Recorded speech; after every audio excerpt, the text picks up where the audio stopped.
if we're taught, let's say, by our parents, let's say from now on, that we are spirits, we are energy beings, we are, you know, souls or whatever, that we are spiritual beings, where does age come into it?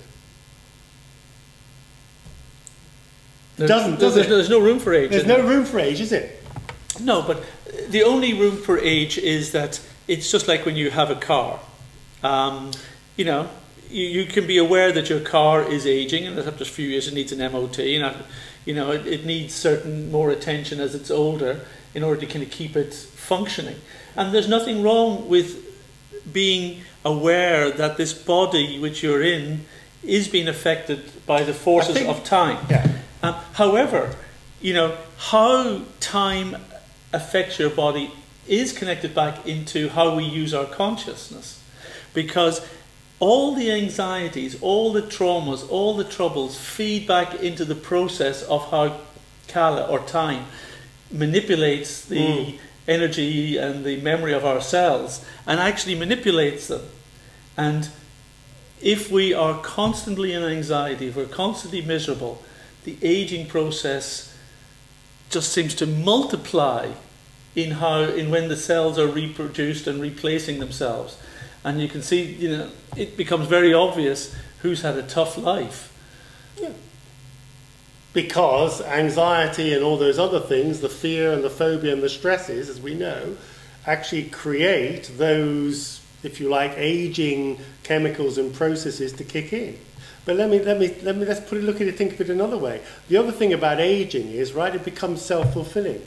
You see someone walking down the street with grey hair and a walking stick, and it's like, you know, you believe that to be the potential for your car, you know. I don't think the car's a particularly good analogy, by the way, because, I mean, it's the best that we can do. I think it's a good one. But because cars don't have immune systems, for one thing, and cars are not able to regenerate themselves, I mean, as far as I'm aware, I'm not a mechanic, you know, as the human body is, you know. I mean, it's like, I was talking to a friend the other day, you know, and he's one of the head guys in the NHS, and I said to him, look, I said, what happened to the immune system?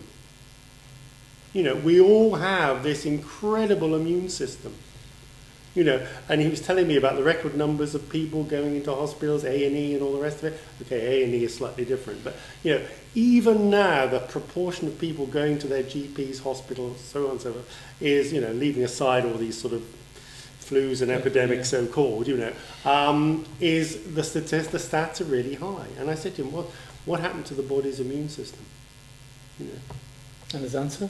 Well, we got talking about it, and we talked about, you know, the effects of alcohol, the lifestyle, stress, you know, people who are workaholics and all the rest of it. What happens?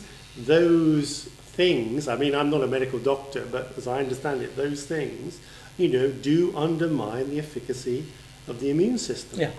Well, I'm a great believer that all kind of chronic illness has a source in some of the trauma and emotional agonies that we kind of hold within, and somehow or other that does affect how the system regenerates itself, and it programs kind of illness and kind of, you know, the mechanics of our physical system to kind of work in a different way, which generates further complications and illnesses. So emotional health is crucial too. Emotional health is crucial, absolutely. However, I'm not necessarily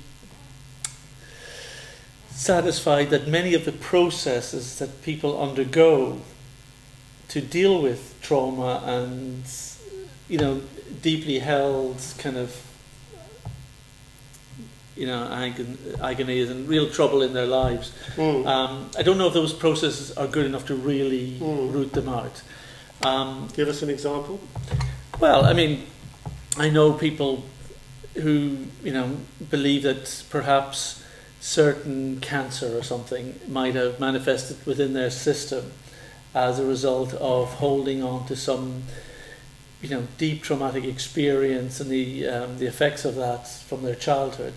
So they try to revisit that and hope that that will allow them to reprogram their body to, produce cells in a healthy way, rather than malignant ones.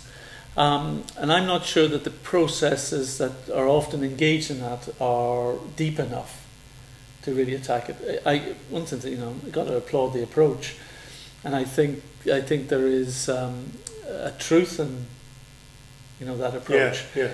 But my feeling is that we still need to get beyond the illusion in order to apply, for the mechanic to work on our own car. And I take your point that that's a very limited, the car is a limited example, one sense. But for the mechanic to be able to work on the car, the mechanic has to at least understand, I am not the car. Yes. And if the mechanic becomes so engrossed in thinking, I am the car, and this little dent will turn with me, there has to be a certain detachment, because without that detachment, you can't go beyond the emotional traumas and the hurts and the pains and the effects of your body. There has to be a spiritual detachment to see I am spirit soul distinct from my physical body. Now let me kind of deal with those traumas and those issues that might be affecting how well my body is performing.